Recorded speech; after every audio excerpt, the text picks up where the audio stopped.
Assalamualaikum warahmatullahi wabarakatuh. Para saudaraku sekalian dimanapun berada, apakah akhlak yang jelek itu bisa merusak nasab? Ini kolom komentar banyak itu bahwa Habaib ini akhlaknya jelek, nggak sesuai dengan akhlak Rasulullah,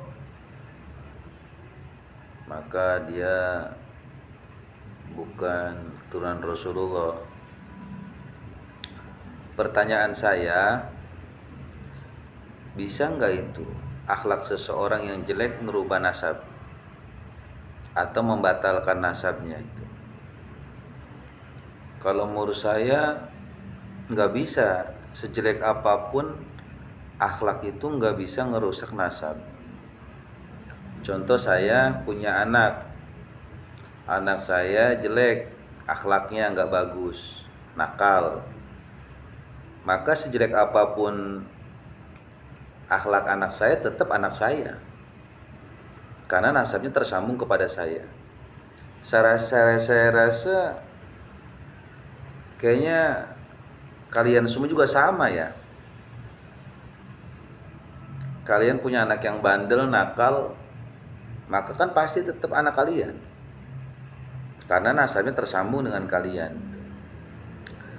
Nah, para habaib beraneka ragam. Ada yang bandel, menurut saya wajar, karena mereka yang manusia biasa seperti kita, nggak maksum. Perbedaannya di dalam diri mereka itu ada darah Rasulullah, makanya disebut habaib, syarif atau sayyid. Nah, kalau seandainya perilaku mereka yang jelek ya, tanda kutip dari oknum-oknum habaib ya, menurut saya itu nggak menafikan nasab mereka, tetap mereka ya habib. Walaupun perilaku mereka jelek, misalkan, atau melakukan sesuatu kesalahan, tetap mereka habaib. Jadi akhlak mereka ya akhlak mereka, habaib ini habaib. Jadi kita jangan ngerusak nasabnya, kita mau fokus kepada memperbaiki akhlaknya, atau kita memponis akhlaknya, bukan nasabnya. Lah kalau seandainya nasab dikaitkan dengan akhlak, misalkan jeleknya seorang anak, maka terputus nasab dengan orang tuanya. Ini berapa banyak anak-anak yang terputus nasabnya dengan orang tuanya? Apalagi zaman sekarang bahasanya, berapa banyak anak-anak yang nakal. Kalau itu harus terputus dengan nasabnya, berbahaya sekali. Jadi senakal apapun itu anak, ya tetap. Nah, kita kalau sayang kepada Rasulullah, ya berarti harus kita perbaiki akhlak daripada keturunan Rasulullah. Jangan kita maki. Mungkin kita pun sama kepada anak-anak kita, ketika anak kita berteman dengan temannya, kalau kita dianggap teman itu kan pasti memperbaiki akhlaknya anak kita itu, bukan mencaci maki anak kita. Kalau anak kita melakukan kesalahan kemudian dicaci maki oleh kita, ya pasti kita akan kesel, kan begitu. Begitupun para zuriya, ketika mereka ada kesalahan begini, ya kesalahan aja dilihat, jangan ke nasabnya. Apalagi nyampe ngerusak Robito, menghina Robito, atau memfitnah seluruh habaib yang tidak apa-apa, dihina segala macam, ya jangan.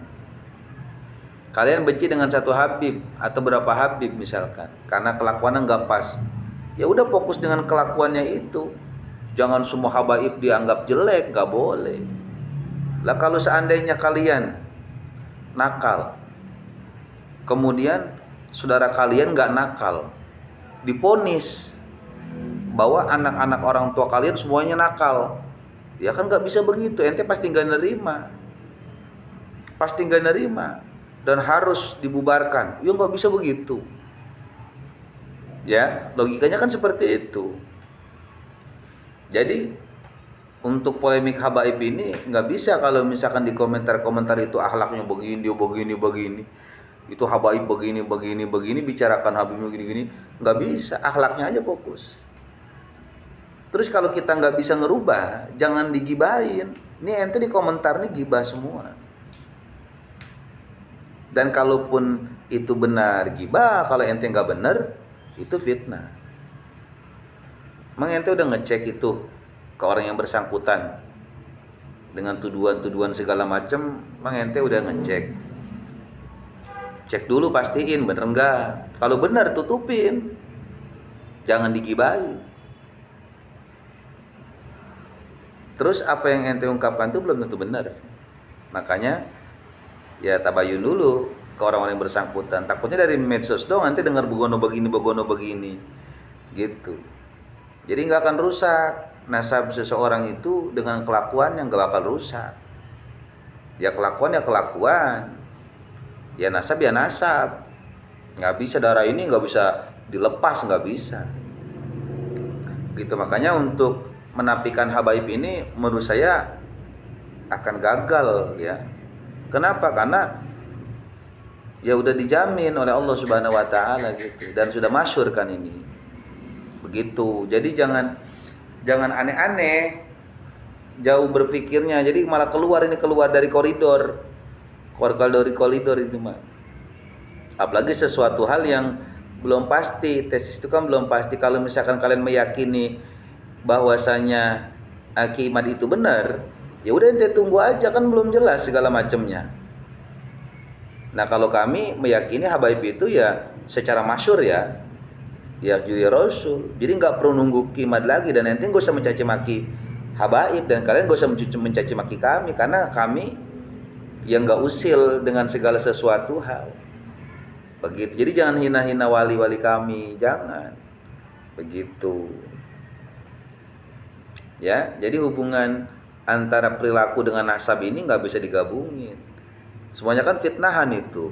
Sejauh mana ente tahu sejarah Habib Utsman bin Yahya? Ente itu kalau ditanya tahu dari siapa? Misalkan saya datang nih, saya interogasi ente tahu dari mana? Terus mana real buktinya? Ente dapat informasi dari siapa? Paling ente tahu dari Google, paling ente tahu dari apa? Dari YouTuber yang lain, channel itu. Jadi akurasi resminya itu enggak jelas. Referensi dari mana? Harus jelas itu. Gitu, bahasanya itu baru mantap, baru keren yang begitu baru. Jadi bukannya menebar kebencian, memfitnah ke sana ke sini, enggak boleh, atau menggibah ke sana ke sini. Itu enggak bagus, ya. Jadi habaib walaupun akhlaknya ada yang kurang bagus, paling beberapa. Jadi jangan dihajar semuanya, enggak boleh. Ya. Karena dosanya gede, ya. Lebih baik kita salah mencintai daripada kita salah membenci, ya. Ingat, lebih baik kita salah mencintai daripada salah membenci, ya. Semoga manfaat. Assalamualaikum warahmatullahi wabarakatuh.